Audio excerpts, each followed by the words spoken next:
to just tell about in what domain I am working and from where I got the motivation to take this project. So basically I belong from DRDO and my lab is having a domain related to design airborne equipment and I am in structural analysis group and basically we will design the structure considering the dynamic loads. So at the state of design of any structure we have very minimal information and based on that we did the design. But finally when we integrate the design within a platform, we found some surprises and that surprises was not because of the poor design, it is because of the lack of information. So once the design is made, now we have to be resolve that problem. And the solution of that problem, here I just want to be proposed in the form of selection of shock mounts. Basically, that problem is a high level of vibrations which not supposed to be accepted. And how to suppress this high level of vibration is now I have to be resolved through this particular project. So this is the agenda of my project. Actually, I split my presentation into three parts. First part is to understand the problem. Second part is to develop the methodology and analysis. And third part, I will propose solution and recommendation. Before that, I will give you the overview of the project, some goals and objectives for that. So the goal of my particular project is to design a structure for dynamic loading keeping FR 25 and MIL 810 standards. Basically, these standards talk about any structure if supposed to be go on the aircraft, it has to merely pass this requirement. Later on, I will tell you what are the requirements of R 25 and MIL 810. And the objective is to assess and quantify the vibration level affecting the instrument rack. Now, again, I just want to emphasize here the structure which I am going to talk is instrument rack. Now, means other objectives are to develop a mathematical model, understand the impacts of vibrations, and prepare and implement the solution for that. So, let's see, understand the problem first. So, before starting of understanding of the problem, I will give you some brief understanding what is instrument rack means. It is basically a cuboidal structure made up of aluminum alloy 2024. It is an assembly of sheet metal and machine parts, and it is basically a riveted structure. Its functionality is to keep LRU's placement. LRU is line replacement units. It is a complex computers which will be used to process the radar input and output of the total airborne mission items. Now, this picture I just want to be emphasized a little bit because the whole problem starts from here only. The root cause of the problem lies with these connectors. Basically, if you see this rack has 5 levels and this LRUs will kept it one of the particular level. Here, these connectors are very delineated and it has a male and female part. This is the intermediate plate of the rack which is supposed to be get connected by this LRU and all the digital signals and RF signals move from here. So if the structure will subject to any level of vibration, that vibration has to be come through the vibration path from the rack and it will be go here. And if there will be little bit disturbance, that whole system will be rebooted and it will jeopardize the requirement of the mission. So idea is to how to suppress vibration to not reach up to this level. That is the part of the project which I am now going to be explain how I achieved this one. Apart from that, if you see the internal structure of the LRU, this is a pictorial view. Exactly, LRUs are not look exactly like this, but here also you see these are the cards, processors which will go and sit like vertically. So if there will be impact which is causing this card to be popped up, though it has arrested very properly, again there will be intermittency in the process working part of the LRUs, and again it will jeopardize the requirement, emissions requirement. Now, to first understand what kind of loads are acting on this particular structures.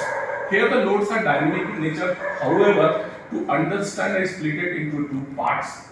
This first part of the loads are not very rapidly changing over the period of time.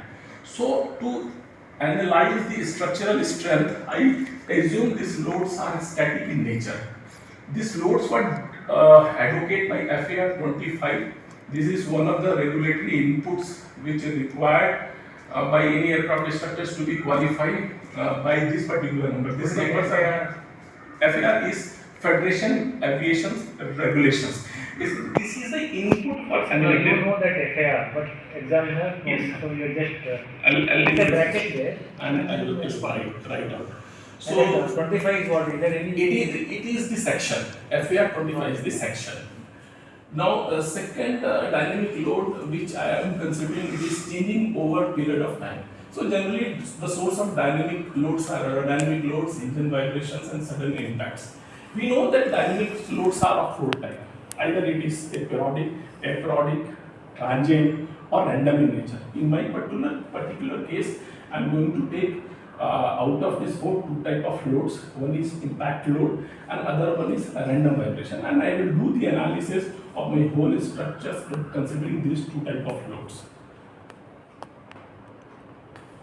So as I told you, the investigation I did it considering my limit, considering my this first part of the load as a static load to check the strength of the structure. So under limiting maneuvering stage, the acceleration we consider 2.56, and in emergency landing case it is 9.6 and 3g. So if you consider this acceleration factor, my maximum deflection which I am going to get is 9.4, and correspond to that the maximum is, one basis stress is 261. These 261 one basis stress are well below my limits of yield strength and ultimate strength, and my deflections are also not very high. So this figures has given enough confidence me that the structure is at least taking the static load which See the way you put yes sir. maximum stress actual and permitted is 337. Yes sir. So here maximum displacement in mm you have put no. So Yes. you have commented that they are not so high, etc. Yes sir. So what is high, what is low? How the examiner will come to know? You should put one more column to indicate that either you should say that they are less than the permit something, because this one is clarified. So regarding the stress, it is self-understanding. Okay. But as far as displacement is concerned, so how do you say that they are less?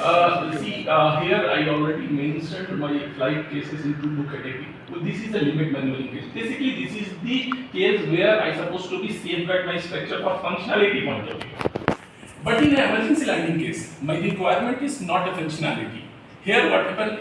My target is to maintain the structural integrity of the instrument, right? So that is why this displacements, which I am telling 9.4, which is the maximum one, is not very high. This is what it is. Up to what time, what displacement are you going to permit? Okay. That I will include here, sir. Yeah, That's my targeted. Yeah, because you say 9.4. So can it be 11, 12, 20? Is it objective, subjective, or is there any way in which you want to justify? Clear, sir. So this question I will try to yes. Because that will be a very critical point of observation. Fine, sir. Yes, sir. Because What is the reference? here people will not ask you anything because they are all lesser than this. Fine, sir. But displacement, if you say functionality, if it goes for 9.4 mm, Yes, so what does it happen? So how much you are comfortable to permit? Okay, sir. That will put it. Fine, sir. So this is my mechanical properties of 2024, and this whole analysis was done on FEM model, and these all are my element types which I use to model this FEM model. So now that again this particular first part which talked about the strength, it was covered now. And now I will go back to this dynamic loading condition. Under the dynamic loading condition, the first analysis was buckling analysis. So this buckling, under this buckling analysis, the worst part was 30 G impact load. So this analysis was done considering that as a load. So under that 30 G, the output what I received through the analysis is the load factor, which is coming 1.22, and this is the area. So this is the area where I am getting the mode shape, the first mode shape, and maximum is at this plate and minimum at this particular place. This is the overall my vector, that is mode shape vector, which I am telling in loose words. It is a maximum displacement, which is not very significant, and this is the direction wise. So basically, this picture stopped that in Z direction. This particular value is my displacement, which is What are the units there? Is it a meter or what? it is mm, sir. This is in mm. This is in mm. That is why now if you see in y direction, in x direction, this x direction is the most which I am getting. That is in a horizontal because it is coming on the horizontal frame, and actually if you see this particular part is made up of sheet metal, and that cylindrical ratio, what we call the effective length is more compared to this whole structure, because this whole structure was arrested at different places. So this is one of the confidence which is giving that my FE results are giving results in a right way. What is the boundary condition? Boundary conditions, bottom side it is a fixed and top side it is a free, so it is a fixed free conditions. Okay. So now the second analysis is again the impact, the tangent load, which as per the guidelines of the design, that is I supposed to be take 30 G half sine per 11 milliseconds. This is the input I got to design the structure. So under this 30 G half sine input was given, and y-axis 30. this one 3 lakh. Huh? no sir, yes sir, 3 lakh. It is coming around some 2 lakhs and 56. What is that number? Sir, this number is a Newton. It is the force. But This you is have to the write. force versus time. No, what you do is, Okay. if it is a thing there, then you make it as 350 kilonewton. Okay. Because x-axis no units, y-axis no units. How people will come to know that? Okay. This x-axis is the time. You should write millisecond per second. Milliseconds. This is Right. milliseconds, and this is in Newton. Newton, you convert it to kilonewton, so Okay. make it as 50 kilonewton Fine, and sir. 350 kilonewton. So put in the bracket. Fine, sir. Okay. Okay. So This any figure you give it, first is x-axis, Okay. y-axis, Right. and x units. Sir. Very important. Sir. So that is the input we have given it, and as an output, this is a place we are getting the maximum deflection. In last discussion, sir, you asked that okay, can you tell me the breakup in x, y, z direction? What is this the maximum? So this is in z direction, which exactly coming is the maximum, minus 13.3 downward direction. Okay. And these are the x and y component, which is not very significant. But So- I'm able to read any number here. This one, sir, Yeah, in this particular, zoom in.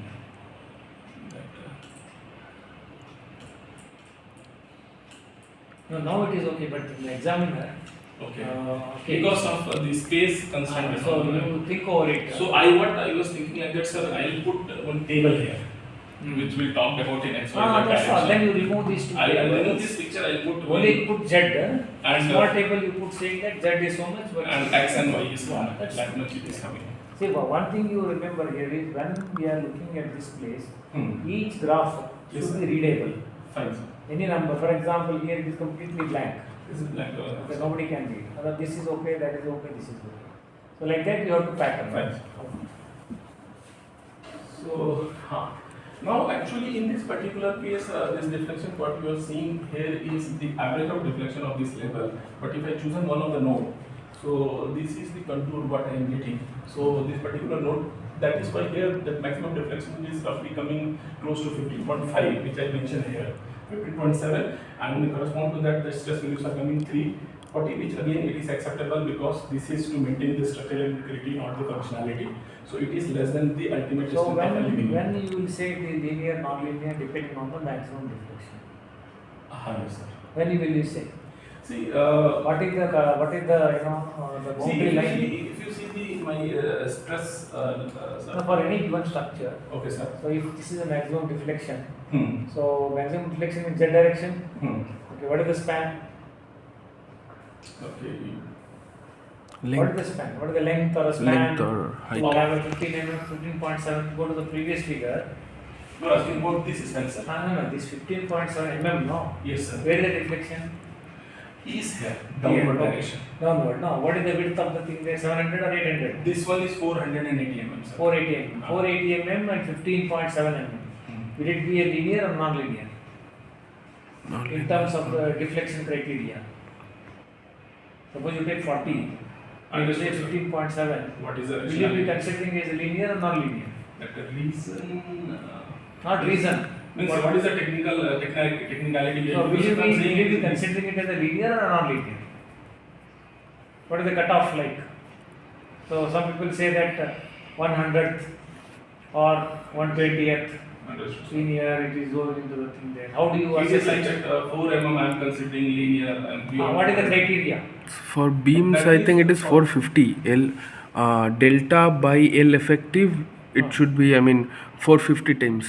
But if that is the case, on what reference and how we have done, we should mention it. But I think that you are considering buckling as an loading. No. Whenever we are supported with whenever we are talking about a beam, all beams are either designed by either Timoshenko beam theory or Euler-Bernoulli. Euler-Bernoulli is linear homogeneous assumption. In that case, generally 350 to 450 delta should be lesser than L effective by 350 to L effective by 450. This is I will read properly. Yeah, if you Fair consider the 450 mm and 15 mm, so what is the ratio? it is a nonlinear problem coming. Then It's a how do you 450. justify? That's No, but sir, this analysis I done it in an non-linear zone only. No, that's what I'm asking you. You have done knowledge means you. Because You have to say that you have done a non-linear analysis. Reason being is that Your because question may come. because 30G load was feeling not too less, and stress values was also crossing my yield strength. So this is a case that whole analysis was done in non-linear. Then you have to say that since it has crossed the deflection, so we have considered the non-linear. Non-linear. Okay. Okay, sir. So this is the deflection contour and this is my stress contour. On the left side of this particular presentation, this chart, this response, I just want to show it. What is the mathematical background of this particular graphs? I will tell you once I will reach to that slide. But I just want to put this slide. The purpose behind that slide is that you see, sir, this is the 10 millisecond and little bit less. Here is a 10 millisecond. Now my presentation I will put an arrow. Okay, so if this is my whole deflection, my pulse is completing here. But even once the pulse finish, still deflection is happening here and it is coming maximum at this place. What the theory is proposing, exactly the contour is matching. See, this dotted line is my static deflection. If I assume there is no dynamism effect and all loads are following the sine function, if I plot this is my static load condition. And correspond to that my dynamic load condition is like this. So correspond to this point you see, sir, roughly it is coming on the half and maximum is coming after my pulse finish. So this whole particular graph was generated between the dynamic ratios and static upon dynamic ratio versus TD upon TM. This particular equation I will tell you once I will reach the mathematical form. And this all the graphs was made in between TD upon TM. So what happened once my TD is very less. If it is very less, then my dynamic response is very, very poor. You see, the dynamic response is very less than the static response. If my TD is increasing, that the pulse rate is increasing considerably compared to the natural time period. This is the natural time period. So if my TD upon TN ratio is less, TD is the pulse duration time, and TN is the time period of my structure. First natural frequency is time period. So if my structure first natural frequency I am assuming it is 20 Hz, correspond to that if Tn is 0.05 and my Td is 0.01, the ratio if I am taking it is coming 0.22. So this 0.22 is even lesser than this. That is why my this graph, this output of FE analysis is exactly matching with this. So again it is a one level of confidence that whatever the results I am reading it, at least it is supported by my theory. Now again, I am repeating this mathematical equations and this MATLAB plot I will show you because I will reach to that Is particular. 30Z RMS or peak to peak? What is it? Which one, sir? 30Z. This is peak to peak, it's not RMS. Are you sure? Yes, sir. It is peak Check to it. peak. Okay. People will ask whether it is RMS or peak to peak. If it is peak to peak, then Actually, sir, this 30G in 11 millisecond was the document 810H which is advocating this. They are silent on the background how they have derived it. that is fine. But if you say peak to peak, then half sine wave will be 15G then.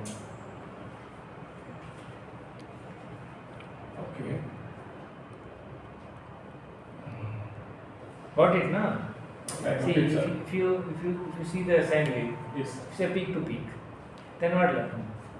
So I'm not getting up to this point. Means how I have made this No, particular. even in your mid standard, no, Yes. half standard wave, that Yes. is easy, right? Yes, sir. So that is 0 to peak, na? Yes. No, sir. It is exactly following this type of. They are telling that it is a sine function. Correct, 0 to peak, Yeah, 0 to peak. Correct. Zero not to peak to peak. Sorry, 0 to peak. Yes, 0 to peak. Okay. Not peak to peak. It is Ah. 0 to peak. It is not peak to peak. It is a 0 to peak. So same way, sir. Once that TD values are keep on increasing, the control will come like this because my case was under this. So this is what I want to be convey here. Now the last part of the dynamic analysis was a random response. Means now impact load was finished and my whole structure was start getting the input of random vibration inputs and what was the response output because lack of the measurement of the input. Mill was telling that if you are not have any measured value, you can take input as an PSD form. Within random vibration, generally we are analyzing things in a PSD domain. So my input I have given into 0.04 with a frequency range of 20 to 2000, and this is the profile. This input we have given to this structure. G square product is not visible properly. G square, yes. That you make it. What is this minus 6 dB per octave? Sir, this is the again fall of my particular intensity of PhD. What is From octave? octave is basically it is an energy, sir. When the frequency will was at this point in time I'm not recalling, but I was But doing you this. see that. I see this. If this octave means dB per octave is how it has come. Okay. And so the output you see, sir. The output, if you see, there is 6 graphs. 6 graph means 1 is for input and 5 is at all the 5 levels. So this state blue line you are seeing, that is the input again 0.04, and this is from these graphs are moving from bottom to top. So this is the top one. You see, sir. This is the top 5. Here what happened, you see the frequencies peak has very less power relatively to other one, but other 4s in initial frequency zone, they are crossing my input requirement. Whatever input I am giving, even though they are, it is amplifying it and I am getting more energy at that particular frequency. This particular thing is not acceptable as because even my input I am giving is the qualification level of any structure.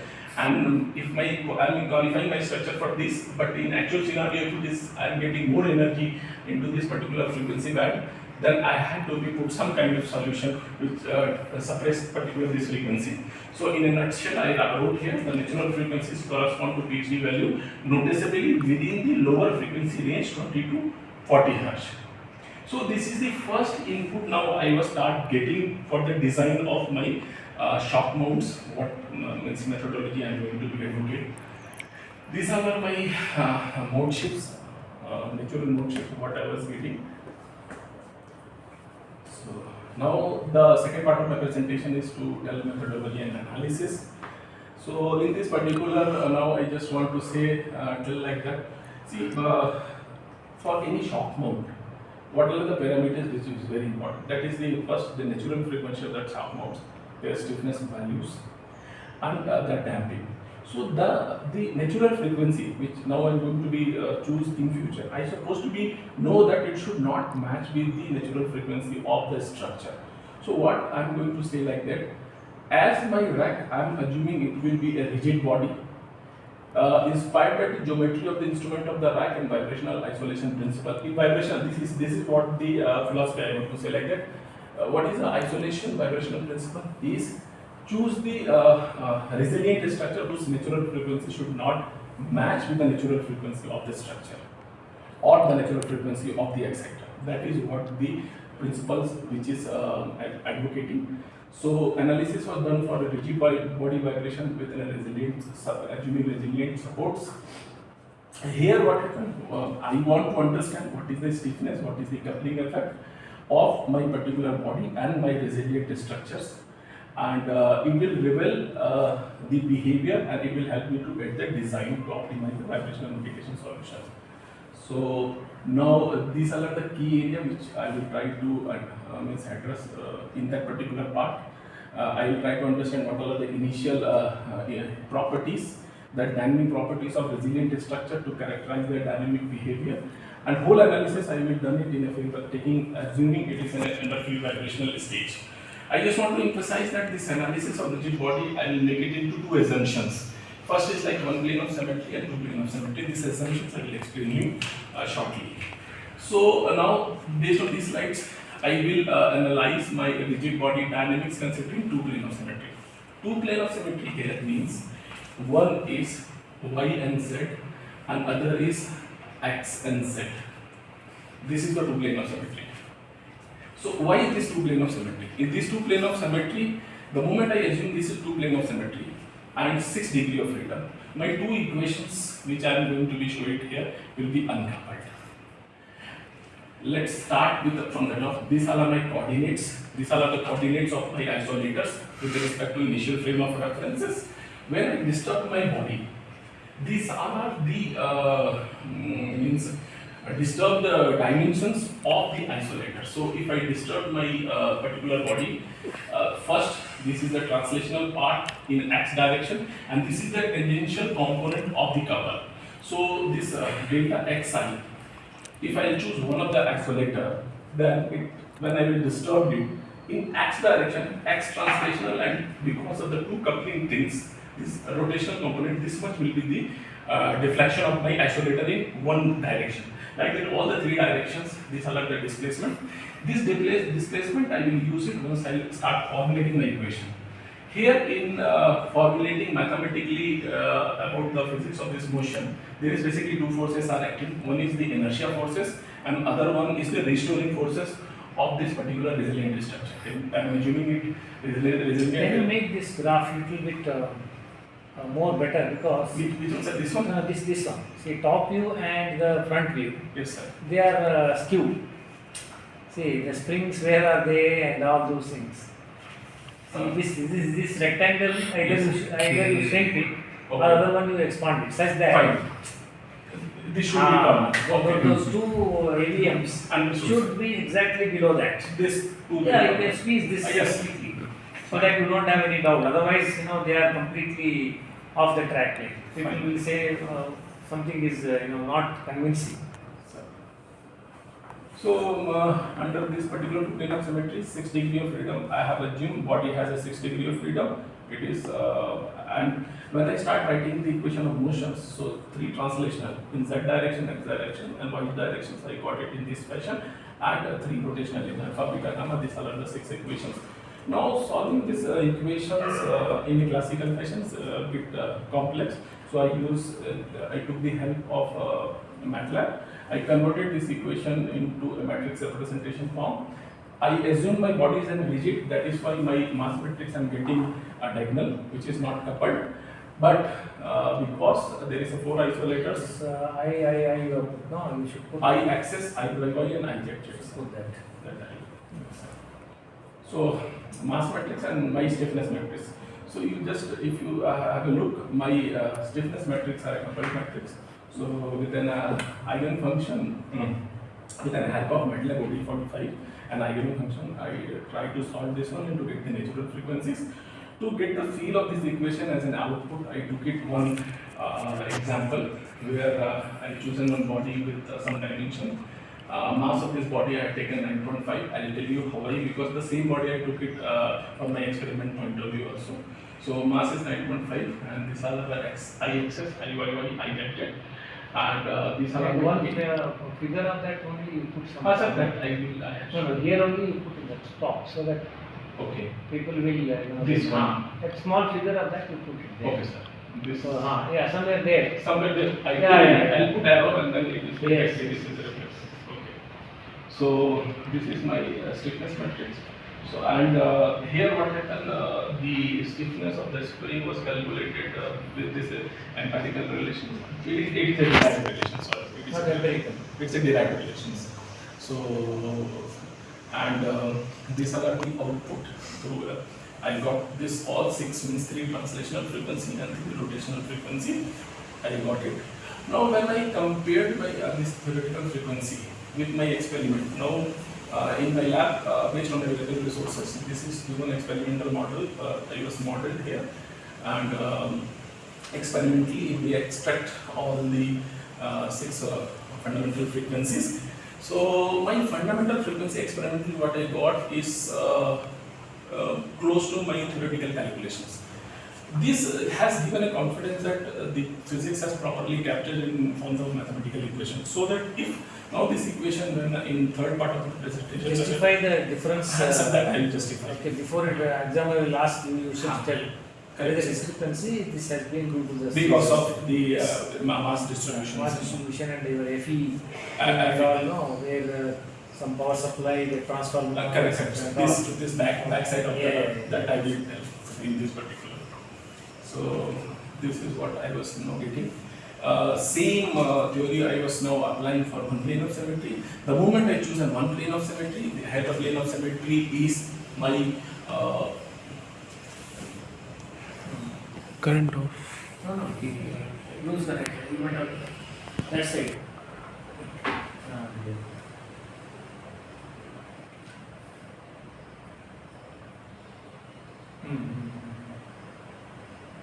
बस शुरू. Before proceeding here, we should tell what is the necessity to put that horizontal area. sir, that also in one plane of symmetry I am applying why I put that, why I choose a one plane of symmetry. We are and then concentrating on words like one plane of symmetry, two plane of symmetry, be more practical. Saying that the stability of the rack, since it is height, it needs a thing there. So tell that rather than the. Sir, what I understood now, you please correct me because this is my understanding while reading the books. What I understood here in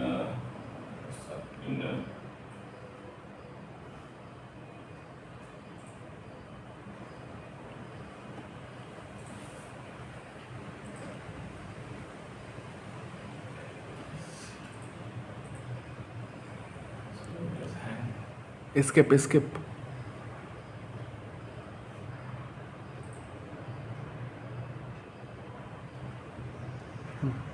yes, yeah, in this way. Sir, my understanding is based on that whatever the book I was followed here. There is two things. One is plane of symmetry and one is degree of freedom. The moment when I am using word again plane of symmetry means my loading of all the 4 isolators are uniform in this direction, that is in z coordinate, and it is uniform in this direction, that is the gamma rotation. When I do this motion, they are independent compared to all other. So when I am assuming that my all these 4 are free in all 6 degree of freedom, so that is why these two equations in z direction and gamma direction, they are independent. And that why this is independent, because of these 2 plane of symmetry.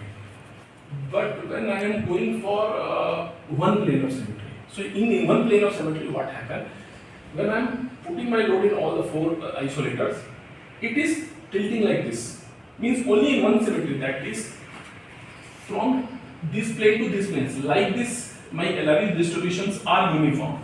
But from this side, it is not uniform because it is moving like this. If I get disturbed, my all 6 degree of freedoms will become coupled. But now I am putting 2 horizontal stabilizer here, seeing the aspect ratio of my What rack. is the word stabilizer? Horizontal. AVM, side mounts. Side So when I use my side mounts, I am immediately cutting the 3 more degree of freedoms. That is 1 translational and 2 rotational. So that is why now out of 6 I left with only 3 degree of freedoms, and because 1 plane of symmetry, these 3 got coupled. If suppose this structure will have 2 plane of symmetry, then immediately this Z will become uncoupled. And why I am not doing like this? Because my actual structure is having very close to 1 plane of symmetry. very close to 1 plane of symmetry. That is the reason why I want to do my whole analysis into two parts, 1 and 2 plane of symmetry.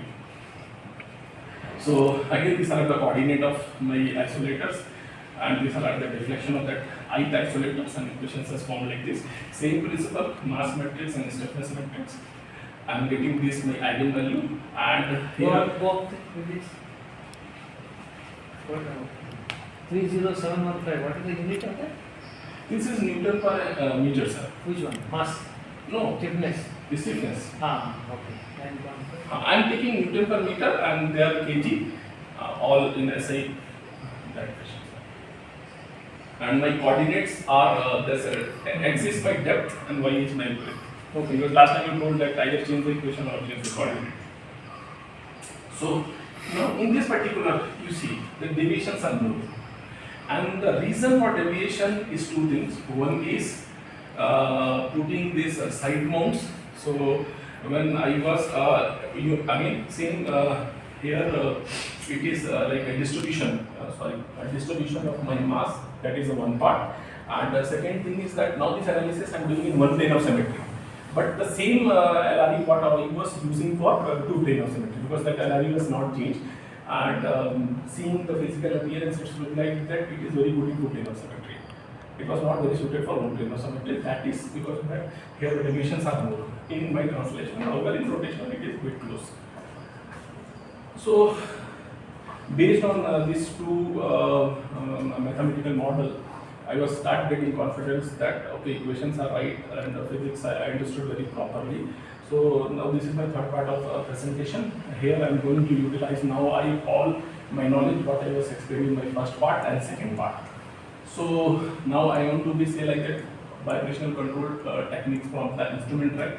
Again I am repeating, my primary objective was to design the effective vibrational control technique. My foundation to meet this objective was mathematical modeling and experimental validation, which I got it in second parts. The whole purpose is to isolate the instrument rack for that disturbance, which I was explaining in my first part. Focus here is to protect the line replacement unit at a different rack stage.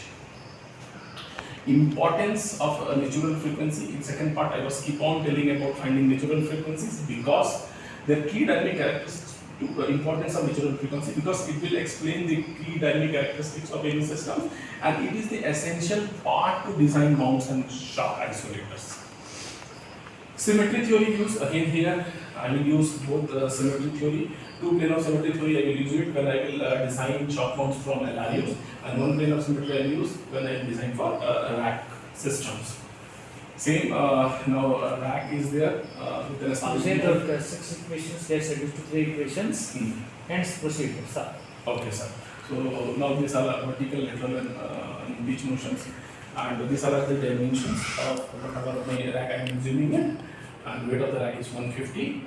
This is weight of the rack is not 150. Total weight including LRU. Sorry, total weight of the rack including so LRU. nomenclature you should Okay, total weight of the rack including LRU. weight of the System I will use. system Instrument system. In the bracket you put including the self weight plus LRU weights, Right. like that. I'll write Yes, yes. including LRU and structure, rack structure. So this is what theoretically the frequencies I am getting. These initial theoretical frequencies are now my start points. No, usually your eigenvalues are not lowest will be the next will be the highest. You have put in the reverse order. No, sir, the lowest and then highest. This is the screenshot of my. No, that's what I'm telling. Okay. What is the purpose of putting a screenshot? Okay. Just to say that means I just want to give a confidence that yes, we did really the calculations. That is not necessary. See. Okay. I will remove, sir, because you are sitting there. I thought that example should. Because see, it doesn't make a thing. You have written a thing there. Same thing. Because you I have put written, it in that. see, when you have followed a eigenvalue for standard problem, Yes, sir. basically it will be obtained from that. Fine, No sir. need to, I will remove. okay, the previous also you have put. So everywhere wherever I Yeah, not then necessary. I remove it. Because telling that I really solved it is you. No, that's okay. See, once is you are writing a number, means obviously they might have come from some. Because in my project report I am not including any of the codes and all. Yeah, not So necessary. reason being is that I was putting to give the confidence that number is not fresh number, it is calculated numbers. So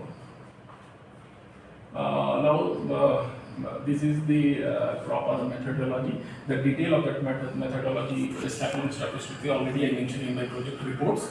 So first step is to find the dominating, identify the dominant frequency, then characterize the load, what type of vibrations are it is coming, whether it's a harmonic, sinusoidal, periodic, or random. The third is to define the level of desired oscillation, what I was targeting. When the desired oscillations I know and transmissibility I know, and correspond to that natural frequency already I calculated theoretically. This is my disturbance frequency is omega, and damping I'm measuring some value. So based on this, this is the transmissibility I am getting. This transmissibility is the transmissibility of rack without any shock. Here the zeta value I have taken 0.5% of the rack, though 2024 is I checked one of the paper. They were advocating 0.1, but for the safer side I have taken more values of human damping. The zeta I assumed 0.5%, and based on these omega values, I calculated my transmissibility distance and efficiency distance. Here, rack itself is able to give means efficiency of transmissibility up to 60% without shock mounts. But now the target is to move from 60 to 90. As I told you, equipments are very dedicated, and whole mission's reliability falls on these particular issues only. So now how to move from 60 to 90? This is the roadmap here. First is to find the natural frequency. Actually, I updated my slides, it was missed because this portion is supposed to be up. So now, what is the methodological framework? I will design my shock mount for part 8, design for the mounts and design for the shocks. Now for making design for the mounts, how I will start it? First I will calculate what is my transmissibility and targeting. Point 1 is my transmissibility, target transmissibility. To correspond to this my natural frequency, I am getting this much. Now if I will plug my natural frequencies with this are the deflection up to this much deflection is supposed to be with an isolator if I am choosing it, and with that deflection this is the static stiffness, and this are the dynamic stiffness I am calculating here. This dynamic and static deflections, whatever the values are coming, it is bit closer to the values which are 2 zeta 1 plus 1 plus 2 zeta, sir. 1 plus zeta. Eta, it is like you told last time that Both are same. Both are Same, same. same. Industry people are using and so now so based on this, now all the 3 parameters I am getting for my mount. My natural frequency I am getting, it's supposed to be this, and my dynamic stiffness I supposed to be get this one. So for the design of the mount, my 2 parameters I got as of now. Now I have to be C for design for the shock, because the final selection will be based on the outputs of this 2 analysis. Now going for the design for the shock, it is bit little tricky and complex. Here what happened? Now mill for the design of the shock. This is this chapter. In this chapter, what they were telling like that. If your natural frequency, this is the graph between natural frequencies and G. Sir, I just want to put actually in our office time and during discussion, every time we are talking about 30G, 30G, 30G. But when during particular this project I went for 810H, it is never ever talking about 30G. It is telling like that this is the graph and you have to extract the value. For example, you see functional test for flight equipments, 20G. And this is to decide the pulse rate. These are like crash hazard shock for the flight equipment. That they are telling 40G. If you straightforward, if you want to use, you use this. But if you know the frequencies of your floor load or the shock mounts natural frequency, if you know, then you can go correspond and see what are the G values really required. So in my case, because I know my natural frequency of shocks which I am going to be put, shock mount which I am going to be put, correspond to that, I am going to get only 10G. And for the crash, if I will go, this is a red line, I am going to get 20G. So this particular will 810H, I am going to derive my loading condition. What is the 516.8 shock means? Which one, sir? You have written 516.8 shock. This is the chapter. This is the chapter. I refer it here. Where I I put in the bracket. Okay, sir. Okay. It is 810H method. Bracket you put the reference of something. Reference. Okay, sir. So now once that magnitude is decided, the shape of the function is decided, I have to be now go back and see what the mathematics is telling. So this 30G or 20G, whatever is there, I'm modeling into half sine pulse. And this is the mathematical equations. The solution of this mathematical equation is coming in this fashion, like this is a transient part and this is a steady part. Now, here one small, okay. Now what happened? What is my initial condition here? It is 0, 0. So automatically this portion will become 0 and my equation condenses to take form of this one. Now, the issue is that my half sine is not a periodic function. So I cannot use the omega here. So I will move my periodic means omega to natural time period. So immediately I remove my omega and I put it T upon when I to characterize this equation in the form of TD and TS, omega I replace with pi upon TD and omega and I was replaced with the 2 pi upon TD. So I split it into two parts, case 1 and case 2. In case 1 is the force vibration phase and case 2 is the free vibration phase. These are the mathematical equations which bit simple and it is like that. Only the purpose here is to reach the final value. So based on this, I'm skipping. These are the outputs now. I plotted in the MATLAB. So in two stages, like in maximum response in free and in force. This is the amplification factors I am receiving. Based on that, my static load is coming 6.89 mm, and my maximum displacement for the shock mount is coming from 5.06 mm.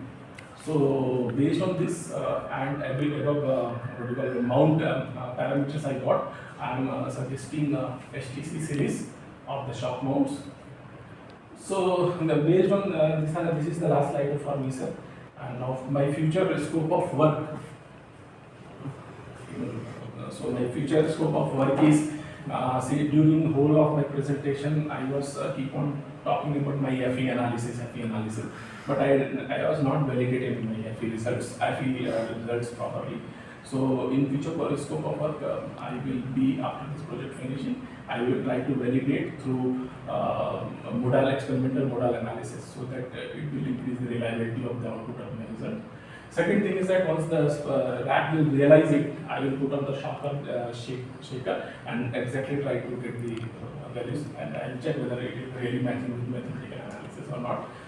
And this whole philosophy, not only I can apply for instrument track, I can apply it in any of the structures, which now I am going to do once I am ready to finish and join my office. So this is the part. Thank you.